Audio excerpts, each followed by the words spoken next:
ETF trading school में आपका स्वागत है। आरएसआई स्विंग ट्रेडिंग स्ट्रेटेजी का जो हमारा पिछला वीडियो था, उसमें जिस हमने गूगल सीट की बात की थी, उस गूगल सीट का डेमो हम इस वीडियो में देखेंगे। आगे बढ़ने से पहले अगर अभी तक आपने चैनल को सब्सक्राइब नहीं किया तो सब्सक्राइब जरूर करें, वीडियो को लाइक करें, वीडियो को पूरा जरूर देखें ताकि आपको हर बात समझ में आ जाए कि कहाँ से बाई सिग्नल आएगा, कहाँ सेल करना है, कैसे होल्डिंग रहेगी, कहाँ प्रॉफिट लॉस दिखेगा, एवरेज इन्वेस्टमेंट का क्या कॉन्सेप्ट है, ताकि आपको कोई कंफ्यूजन नहीं हो।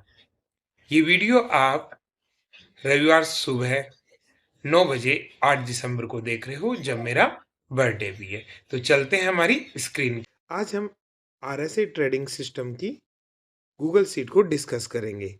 गूगल सीट के हमारे पोर्शन जो यहाँ पे है सीट्स, एक कॉल है जहाँ पे बाई सेल के सिग्नल हमें दिखाई देते हैं और हमारी समरी रहती है। एक होल्डिंग जहाँ हम बाई की हुई यूनिट्स को रखते हैं। एक प्रॉफिट जहाँ हमें प्रॉफिट हो गया उनको शो करना होता है। ईटीएफ जो हमारी बैक साइड की कैलकुलेशन करती है कि क्या बाई करवाना है, क्या सेल करवाना है, किसको एवरेज के लिए भेजना। यहाँ एक एक्स्ट्रा चीज जुड़ी है जो आरएसआई है, जो आरएसआई कैलकुलेट करेगी हमारी ईटीएफ्स की, और एक एब्सोल्यूट रिटर्न का वो डाटा दिया है जो आपको ओवरऑल मार्केट में समझा देता है कि सभी इंडेक्स नीचे आ गई है या सभी इंडेक्स ऊपर आ गई है। ये एक आइडिया देता है जो मैंने खुद के लिए पर्सनली सुपर शॉप में ऐड किया था, तो यहाँ पर भी उसको ऐड कर दिया। तो सबसे पहले आपकी कॉल सीट में यहाँ पे आप देखोगे समरी है। तो समरी में आपको दो एंट्रीज करनी है, एक अपनी कैपिटल एंट्री करनी है और एक आपकी स्टार्ट डेट करनी है। हम यहाँ कैपिटल के टोटल 30 पार्ट्स करते हैं। तो अगर आप 1,50,000 से स्टार्ट कर रहे हो तो 5,000 रुपीज़ पर टारगेट हो जाता है, पर ट्रेड कैपिटल हो जाती है। और अगर आपकी इन्वेस्टमेंट कैपिटल 1,50,000 से अगर ज़्यादा है, जैसे मान लेते हैं यहाँ पे आपने चेंज कर दिया और यहाँ आपका कैपिटल बढ़ा के आपने कर दिया 20,000, तो आप देखोगे आपकी पर ट्रेड कैपिटल है वो चेंज हो गई है और वो होगी 6,667 रुपीज़। अब मैं वापस इसको रीसेट कर देता हूँ 1,50,000। अगर दूसरी तरफ आप मान लो आपको यहाँ पे पर ट्रेड कैपिटल को कम कर दिया, यानी टोटल कैपिटल कम कर दी, केवल 1 लाख ही कर दी, तो भी आपकी पर ट्रेड कैपिटल कम नहीं होगी और वो आपकी रह गई 5,000। क्योंकि यहाँ हमने सेट क्या किया है, ये फॉर्मूला देखो कि भाई मिनिमम हमारी जो वैल्यू आएगी वो 5,000 आएगी ही। क्लियर। फिर दूसरी जो चीज़ इसमें ऐड की गई है वो है आपके प्रॉफिट। जो भी आप प्रॉफिट बुक करते हो वो आपका यहाँ शो करता है। और आपकी कैपिटल के टोटल 30 पार्ट्स होते हैं। यहाँ पे देखो H2 / 30, कैपिटल के 30 पार्ट होंगे, और इसके साथ में एक लिखा हुआ H4 / 10। तो देखो H4 में हमारा क्या है, प्रॉफिट है। तो प्रॉफिट केवल 10 पार्ट में ही चला जाएगा, क्योंकि किसी भी पोजिशन में हम हो सकता है हमारे 20 पार्ट्स पहले से इन्वेस्टेड हो। तो हम ग्रोथ को जल्दी करने के लिए और हमारे प्रॉफिट को जल्दी यूज करने के लिए केवल 10 पार्ट्स में ही प्रॉफिट को बांटते हैं। जो भी प्रॉफिट होगा उसको 10 पार्ट में ही यूज कर लेंगे। ये चीज़ है। एक यहाँ पे दूसरी जो एंट्री हमें करनी होती है वो स्टार्ट डेट है। तो ये आपको आज की डेट दिखाई दे रही है 8 दिसंबर 2023, राइट। ये जो डेट है इसके आधार पे ये आपका एवरेज इन्वेस्टमेंट कैलकुलेट करेगा, राइट। ये आपका एवरेज इन्वेस्टमेंट कैलकुलेट करेगा। आपको पता होगा पहले भी हमने यूज किया। एवरेज इन्वेस्टमेंट देखो इस तरह से रहता है कि आपकी कैपिटल, जैसे यहाँ पे आपका इन्वेस्टमेंट है, यहाँ पे इसका होल्डिंग पीरियड है, तो आपकी कैपिटल कितने समय तक रही उसके आधार पे करता है। और जो आपने पहले कैपिटल थी प्रॉफिट पोर्शन में है, वो भी इसी हिसाब से दिख रही है आपको कि प्रॉफिट में कितने रहे। यानी एवरेज इन्वेस्टमेंट का कॉन्सेप्ट सिंपल है कि आपके इन्वेस्टमेंट अमाउंट को उसके यूज किए गए पैसों से मल्टीप्लाई करेंगे और इस स्टार्टिंग डेट से लेके आज तक की जो डेट है उन डे से डिवाइड कर देंगे, तो पर डे का एवरेज इन्वेस्टमेंट आ जाएगा और उसको 365 से मल्टीप्लाई करके ईयर में कन्वर्ट कर देंगे। यहाँ आपका रिमेनिंग कैपिटल शो करेगा। तो इसको मैं वापस से 1,50,000 में कन्वर्ट कर देता हूँ, तो आपका रिमेनिंग कैपिटल यहाँ दिखाई दे रहा है। अब आते हैं हमारी आरएसआई सॉरी ईटीएफ सीट में जब बैक टेस्टिंग होती है। तो सबसे पहले आप देखो यहाँ पे हमारे पास ये हमारी 11 ईटीएफ्स की लिस्ट है जिनको हम सुपर 11 के नाम से जानते हैं। तो इनमें वही ईटीएफ है, 2 आपकी स्मार्ट बीटा है, 5 आपकी सेक्टर है, 2 कमोडिटी की है और 2 इंटरनेशनल है। तो ऑलमोस्ट इससे सारा मार्केट कवर हो जाता है। ये 2 चीज़ें देखती है, एक एलटीपी लास्ट ट्रेडेड प्राइस और दूसरी आरएसआई। देखो आरएसआई को हम डायरेक्टली गूगल फाइनेंस के फॉर्मूले से फेच नहीं कर सकते, बल्कि हमें इसका पुराना डाटा लेके हिस्टोरिकल डाटा लेना पड़ता है और उससे हम आरएसआई कैलकुलेट करते हैं। फिर एक चीज़ और यहाँ देखता है कि ये होल्डिंग में है या नहीं है, ये चीज़ यहाँ और देखता है। क्योंकि अगर होल्डिंग में है तो ये सीट अलग जगह जाएगी और होल्डिंग में नहीं है तो अलग जाएगी। मैं आपको आगे एक्सप्लेन करता हूँ। तो उससे पहले ये हमारी 11 ईटीएफ्स होगी। इन 11 ईटीएफ्स का आरएसआई यहाँ कैलकुलेट हो रहा है। देखो एक सिंपल सा है, यहाँ हमारा टिकर फेच हो रहा है वहाँ से, और यहाँ जो करंट एसआई आज की दिखा रहा है या एक दिन पहले की आरएसआई दिखा रही है। ये पुरानी आरएसआई मैं इस पर्पज से देख रहा हूँ कि भाई आरएसआई बढ़ रही है घट रही है, उस सेंस में भी हम काम कर सकते हैं। फिर इस जगह केवल फॉर्मूला लगा हुआ है, उस फॉर्मूले से ये डाटा कैलकुलेट करता है। तो हम टोटल 99 एंट्रीज को निकालते हैं। तो अगर आपको पुराना हिस्टोरिकल डाटा फेच करने वाला फॉर्मूला देखना है तो आप यहाँ पे क्लिक करो, तो आपको यहाँ पे ये दिखाई दे जाएगा गूगल फाइनेंस का फॉर्मूला। गूगल फाइनेंस फिर टिकर क्लोज टुडे -500 और टुडे यानी आज से 500 दिन पहले का डाटा, और उसमें से लिमिट हमने जो की है वो 99 डेज कर ली। तो यहाँ पे 500 दिन का डाटा सर्च किया कैलेंडर डेज के आधार पर, उसमें से लास्ट के 99 डेज ले लिए, ये यहाँ पे डाटा है।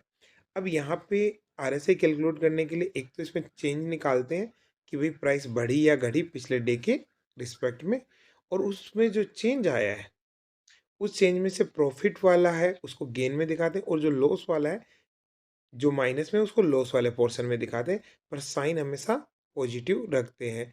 तो देखो यहाँ पे ये -0.01 था, तो यहाँ प्लस का 0.01 दिखाई दे रहा है। अब यहाँ से एवरेज निकालेंगे, एवरेज गेन और एवरेज लॉस।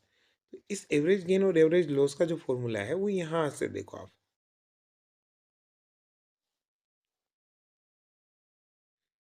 यहाँ देखो फॉर्मूला क्या है, G100 यानी नीचे वाले कॉलम में जहाँ पे कुछ नहीं है को 13 से, यानी इससे लास्ट वाले को 13 लिया, यानी यहाँ कुछ है नहीं, यहाँ पे लास्ट वाले को 13 लिया इसका वेटेज, और एक मिला लिया इसको खुद को जी वाला। देखो एक तो ये जो गेन है, चलो यहाँ से स्टार्टिंग से समझते हैं इसको। फॉर्मूला ये है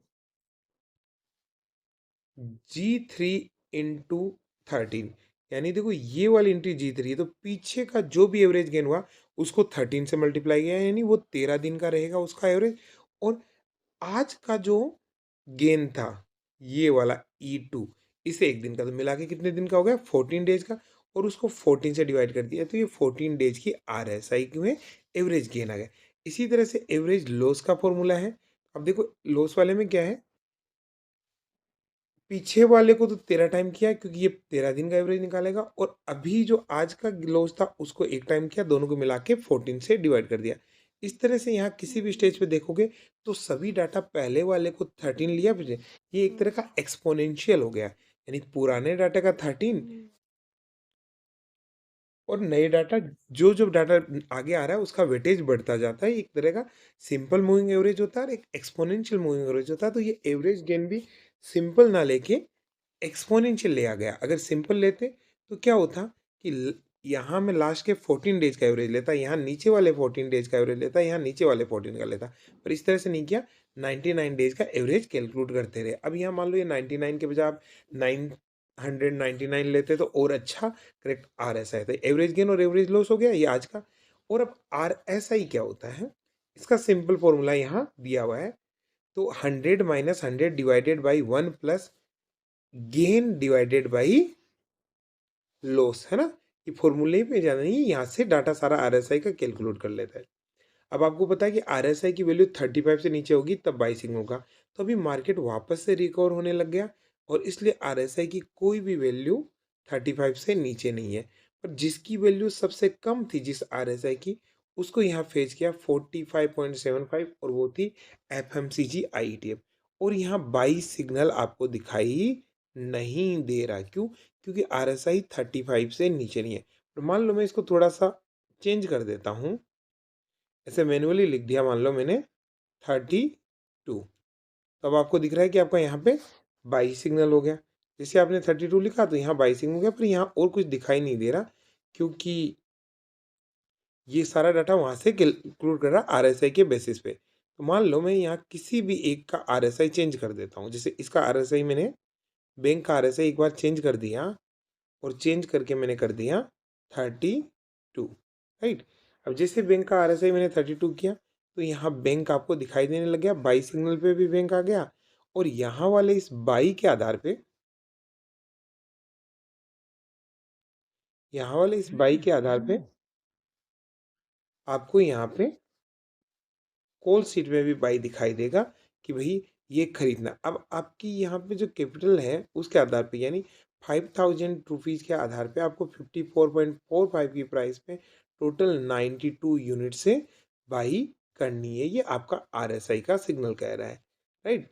तो अब मैं वापस से इसको करेक्ट कर देता हूँ, और अब यहाँ आरएसआई का फॉर्मूला इस आरएसआई वाली सीट से कैलकुलेट करने लग गया।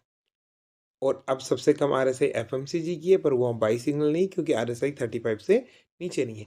इसी तरह से मान लो हमारा कुछ बाई किया हुआ होता और उसकी आरएसआई चेंज होती, तो मैं यहाँ पे एक के दूसरा चेंज करके दिखाता हूँ आपको।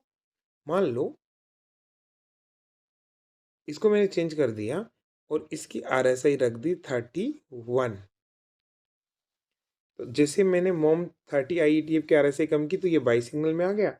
और अब गया आप कॉल में ना, तो आरएसआई अभी हम केवल चेंज करके दिखा रहे हैं मैनुअली, ताकि आपको बाई सेल किस तरह से करना है वो देख सके। तो यहाँ से आपको कॉपी करना है। देखो, आपको 35.94 की प्राइस पे 140 यूनिट्स बाई करने हैं। तो यहाँ आपने अपने ब्रोकर पे बाई कर लिया, और यहाँ आके इसे पेस्ट कर दिया। पेस्ट हमेशा क्या करना है? पेस्ट स्पेशल करना है। तो पेस्ट स्पेशल करोगे, यहाँ पे हो सकता है आपकी रियल बाई प्राइस सीट में शो होने वाली प्राइस से थोड़ी कम ज़्यादा हो, तो यहाँ चेंज कर दो। यहाँ आपका इन्वेस्टमेंट दिखा देगा, एलटीवी दिखा देगा, लास्ट बाई प्राइस दिखा देगा, poll percent, P and L rank, ये लगभग ये सारी चीज़ें आपकी उसी की तरह है जो आपकी सुपर शॉप वाली सीट में है। तो लगभग वही चीज़ें हैं, और उसी तरह से सेल का सिग्नल रहेगा, क्योंकि हम इसे लिफो में ही यूज़ कर रहे हैं। अब आप यहाँ देखोगे, ईटीएफ सीट में वापस आप गए, तो यहाँ देखो आपको होल्डिंग में दिखाई देने लग गया, क्योंकि ये बाई हो गया। और यहाँ अब एफएमसीजी वापस से आने लग गया, क्योंकि वो कम नहीं रहा। अब यहाँ आगे आप देखोगे कि ये आरएसआई 31 हो गया, एवरेज सीट में दिखा रहा है। तो एवरेज सीट का कॉन्सेप्ट क्या है? पी एंड एल कम हो जाना चाहिए, 2.5% से कम, -2.5% से ज़्यादा का लॉस होना चाहिए। चलो मैं यहाँ थोड़ा सा लॉस दिखाने के लिए इसकी प्राइस को थोड़ी ज़्यादा शो कर देता हूँ। तो मैंने इसकी प्राइस को कर दिया 38.5। अब जैसे आप 38.5 करोगे, ईटीएफ सीट में देखो एक बार चेक करने के लिए, तो यहाँ लॉस ज़्यादा दिखा रहा है, और अब भी बाई सिग्नल नहीं है। क्यों नहीं है? क्योंकि आरएसआई अभी भी 30 से नीचे नहीं आया। अब मैं थोड़ा और चेंज कर देता हूँ, और आरएसआई को 29 ले लेता हूँ। जैसे मैंने आरएसआई को 29 लिया, आप देखोगे यहाँ पे एवरेज के लिए बाई सिग्नल जनरेट हो गया, क्योंकि दोनों कंडीशन पूरी हो गई। प्रॉफिट पी एंड एल जो है वो -2.5% से ज़्यादा है, और आरएसआई जो है वो 30 से कम है। अब आप यहाँ पे वापस कॉल शीट पे देखोगे, तो यहाँ आपको एवरेज का सिग्नल मिलेगा। अब मैं मान लो एक बार इसका एवरेज वापस कर देता हूँ। जिसे मैंने एवरेज किया, तो यहाँ से मैंने किया कॉफ़ी, और यहाँ पे होल्डिंग सीट पे गया, और यहाँ मान लेते हैं पेस्ट स्पेशल, पेस्टेज वैल्यू, एवरेज कर दिया। एवरेज में इसमें वही तरीका है, सेम ईडीएफ के नीचे ही वो फेस्ट होगा जैसा हमारे सुपर शॉप में होता है। अब आप देख सकते हो कि इस पोर्शन में लास्ट बाई प्राइस दिखाई देने लग गया। और अब आप जाते हैं ईटीएफ सीट में, तो आपको यहाँ एवरेज वाली सीट में ये नहीं दिखाई देगा, यानी यहाँ पे इसका पी एंड एल है वो चेंज होके 0% पे आ गया और RSI अब भी 29 है, राइट। तो RSI इसके अकॉर्डिंग रहेगी। अब मान लो मैं इसकी प्राइस को थोड़ा सा चेंज कर देता हूँ और मैं कहता हूँ कि मान लेते हैं हमने इसको 30 पे ही बाई किया होता, तो 30 पे बाई किया होता तो डेफिनेटली यहाँ प्रॉफिट दिखाई दे रहा होगा। तो अब आप यहाँ पे सेल वाली सीट में देखोगे ये दोनों सेल के लिए आ रखी है, और जो 30 पे बाई किया था उसमें सेल ट्रिगर हो गया है, क्योंकि सेल का टारगेट सिंपल था कि 5%, तो जैसे 5% होगा वो सेल ट्रिगर हो जाएगा। तो सेल ट्रिगर होगा तो आपकी कॉल वाली सीट में सेल का सिग्नल आ गया, राइट। यहाँ से आप कॉपी पेस्ट कर सकते हो। जैसे मान लो मुझे इसका सेल दिखाना है, तो यहाँ मैंने इसको सेलेक्ट किया, जो येलो बैकग्राउंड के साथ है कि उतना ही सिलेक्ट करना है, कॉपी करना है और यहाँ जाना है प्रॉफिट सीट में और यहाँ पे पेस्ट कर देना है। तरीका वैसा ही है, पेस्ट हमेशा वैल्यू। अब हो सकता है आपकी सेल प्राइस और सीट में शो होने वाली प्राइस दोनों में डिफरेंस हो, तो रियल सेल प्राइस यहाँ आपको फिट कर देनी है। और अब ये holding days profit and profit percentage calculate कर लेगा। यहाँ आपका मंथली प्रॉफिट दिखा देगा कि कितना प्रॉफिट यहाँ मंथली शो हो रहा है। तो अब आप यहाँ देखोगे तो आपका यहाँ जो सेल वाला सिग्नल था वो अभी आ रहा है, जैसा हमारी सुपर शॉप की सीट में आता है। तो आपको क्या करना पड़ेगा, इस पोर्शन को यहाँ से क्लीन करना पड़ेगा। तो केवल क्लियर कर दो ताकि ये सेल सिग्नल अब वापस से बंद हो गया, पर एवरेज सिग्नल अब दिखाई दे रहा है। हो सकता है जब ये प्राइस वापस बढ़ के आए तो RSI तब तक बढ़ चुकी होगी, तो सेल सिग्नल दिखाई देना बंद हो जाएगा। तो अब आपका जो RSI का फॉर्मूला ETF पे यहाँ पे है, तो ये एक वैल्यू चेंज कर रखी है हमने, केवल ये एक, तो इसको हम वापस से करेक्ट कर देंगे। तो ये वैल्यू कहाँ की है, तो देखो इस RSI सीट में ये वैल्यू है ना। RSI वाली सीट की वैल्यू क्या है, A2। तो मैं इसको वापस से चेंज कर देता हूँ, यहाँ गए और यहाँ पे लिखा। थोड़ी बहुत गूगल सीट आपको सीखनी चाहिए। इक्वल टू,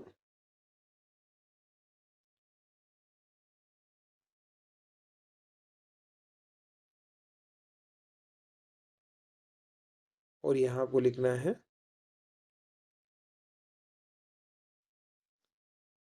ठीक है, इसको मैं चेंज कर दूंगा सीट देने से पहले, तो अभी एक बार रहने देते हैं, राइट। तो यहाँ एरर दिखा रहा है, तो मैं इसको RSI को वापस से वहाँ लिंक कर दूंगा। तो ये इस तरह से बाकी सारी चीज़ें हो जाएगी। तो बाई सेल यहाँ आपका प्रॉफिट भी दिखाएगा। देखो यहाँ दिखा रहा है होल्डिंग डेज इतना है, प्रॉफिट इतना है। यहाँ आपका मंथ वाइज प्रॉफिट दिखा रहा है कि दिसंबर में ही ये प्रॉफिट आपको हुआ है, क्योंकि हमारी बाई डेट और सेल डेट सेम थी, इसलिए ये होल्डिंग डेज 0 दिखा रहा है। अब चलते हैं हमारे एब्सोल्यूट रिटर्न वाली सीट में। देखो एब्सोल्यूट रिटर्न आपको एक आइडिया देता है। जैसे मान लो ये वीक बेसिस पे सभी रेड हो रखे हैं, तो इसका मतलब अभी इस वीक में रिजल्ट नेगेटिव है। मंथ रेड है और ये वाइट है, इसका मतलब गिरा था वापस रिकवर होने लग गया।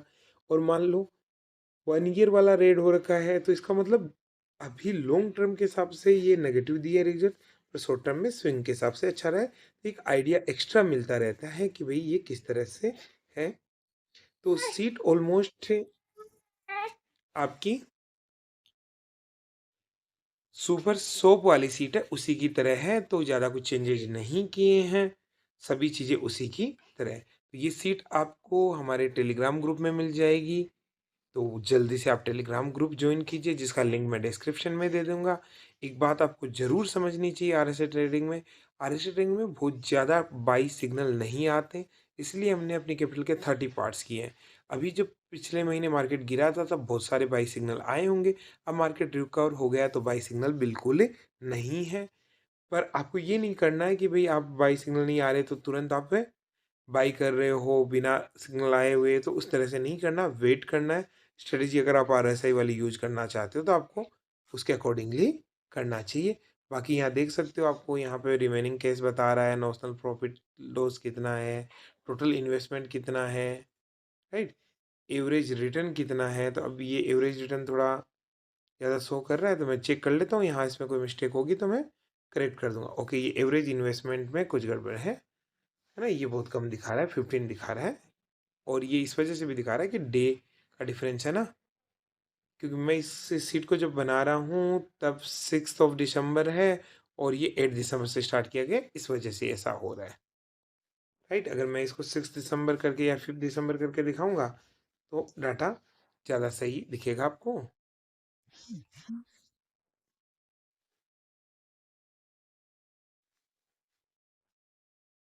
तो इस वजह से ये है, तो ये चीज़ें करेक्ट हो जाएगी बाद में, डेट की वजह से है, और मैं चेक कर लूँगा। Thank you.